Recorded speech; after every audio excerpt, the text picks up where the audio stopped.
आदरणीय व्यासपीठ, पूजनीय गुरुजन वर्ग, परीक्षक महोदय आणि येथे उपस्थित सर्व साई भक्तांनो, अनंत कोटी ब्रह्मांड नायक राजाधिराज योगीराज परब्रह्म श्री सद्गुरु सच्चिदानंद साईनाथ महाराज की जय या पवित्र वेळेचे स्मरण करून आणि सबका मालिके हा महामंत्र संपूर्ण जगाला देणारे श्री साई बाबा यांच्या चरणी नतमस्तक होऊन मी गौरव अमर लक्ष धमने सेंट मोनिका इंटरनॅशनल स्कूलचा विद्यार्थी आज तुमच्या समोर श्री साई बाबांचे आध्यात्मिक विचार या विषयावर माझे विचार मांडणार आहे।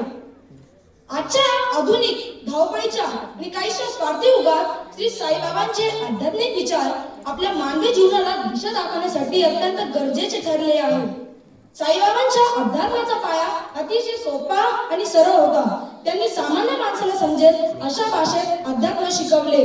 बाबा नेहमी म्हणायचे, श्रद्धा आणि सबुरी हे दोन शब्द म्हणजे साई अध्यात्माचे दोन मुख्य खांब आहेत। श्रद्धा म्हणजे ईश्वरावर, स्वतःवर आणि आपल्या कर्मावर असणारा अतूट विश्वास। सबुरी म्हणजे संयम, धीर। जीवनात कितीही मोठे संकट आले, संयम न गमावता ईश्वरावर विश्वास ठेवणे हाच खरा आध्यात्मिक मार्ग आहे, असे बाबांनी आपल्या आचरणातून दाखवून दिले।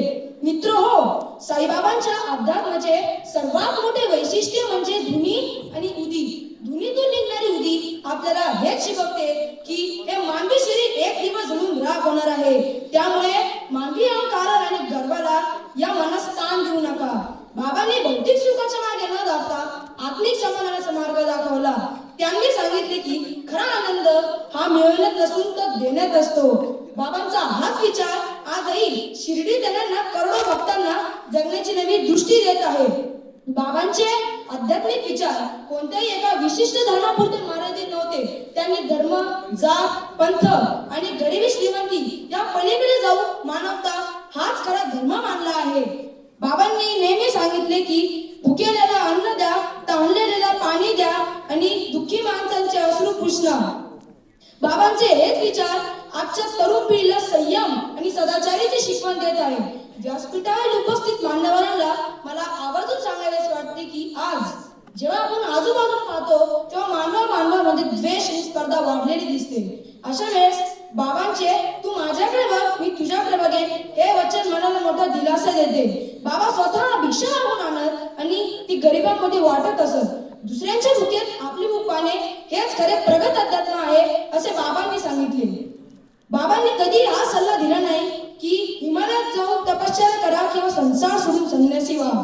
त्यांच्या मते संसारात राहून आपली कर्तव्य पार पाडत असताना इतरांना मदत करणे हेच खरे अध्यात्म आहे, असे बाबांनी सांगितले। त्यांच्या विचारानुसार प्रत्येक जीवामध्ये ईश्वराचा अंश आहे, त्यामुळे प्राणीमात्रांवर दया करणे हीच खरी भक्ती आहे। याशिवाय नामस्मरण आणि गुरूंवर पूर्ण निष्ठा हे दोन शब्द साईबाबांच्या अध्यात्माचे महत्त्वाचे मुद्दे आहेत।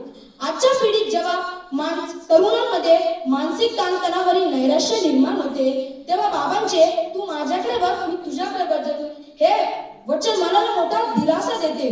बाबांनी भक्तांना खात्री करून दिली होती की जेव्हा तुम्ही माझ्या समाधीची पायरी चढाल तेव्हा तुमचे सर्व दुःख दूर होतील। याचा खरा आध्यात्मिक अर्थ असा होतो की जेव्हा आपण साईबाबांच्या चरणी आपले अहंकार आणि चिंता अर्पण करू तेव्हा खऱ्या अर्थाने आपले जीवन सुंदर आणि आध्यात्मिक होईल। शेवटी मला एवढेच म्हणावेसे वाटते की साईबाबांचे आध्यात्मिक विचार केवळ एक पुस्तकात वाचण्याचे किंवा भाषणात सांगण्याचे विषय नाही, तर हे आपल्या दैनंदिन जीवनात आचरणात आणण्याची गरज आहे। जेव्हा आपण श्रद्धा आणि सबुरी अंगीकारू आणि सबका मालिक हे मानून सर्वांवर प्रेम करू तेव्हा खऱ्या अर्थाने आपले जीवन सफल होईल। एवढे बोलून मी माझे दोन शब्द संपवतो। ओम साई।